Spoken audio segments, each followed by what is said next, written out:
حلقہ اسمبلی چار مینار کے کل ہند مجلس اتحاد المسلمین کے رکن اسمبلی سید احمد پاشا قادری نے بلدی ڈویژن دودھ بولی کے مختلف علاقوں میں پیدل دورہ کیا، عوام سے فرداً ملاقات کرتے ہوئے مسائل کو دریافت کیا۔ رکن اسمبلی نے 50 لاکھ کی لاگت سے سی سی روڈ کا بھی افتتاح کیا۔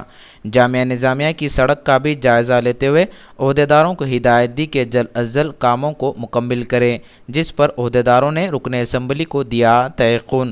اس موقع پر رکن اسمبلی سید احمد پاشا قادری کے ہمراہ سرگرم مجلس کے کارکنوں کے علاوہ اور بھی دیگر لوگ موجود تھے۔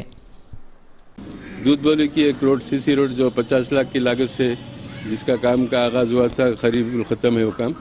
جامعہ نظامیہ کے سامنے بھی ایک شبلی گنج پہ ایک روڈ ہے سی سی روڈ، جو یہ کام بھی اس کو کافی عرصے سے رکا تھا۔ میرے علم میں نہیں تھا، بغیر اطلاع کے کام شروع کر دیا، خود کے ڈال دیا۔ کئی دنوں سے یہاں کے لوگوں کو کافی تکلیف ہے۔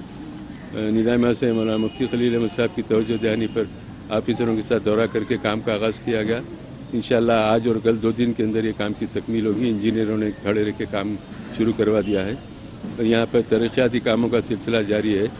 ہم کوشش کرتے ہیں کہ کم سے کم ٹائم میں زیادہ سے زیادہ کام ہو اور لوگوں کو بھی تکلیف نہ ہو۔ جامعہ نظامیہ کی اس روڈ کے لیے یہاں کے لوگوں کو کافی تکلیف کا سامنا کرنا پڑا، کیونکہ 1 مہینے سے زیادہ کا عرصہ ہوا یا خود کے ڈال دیا روڈ کو۔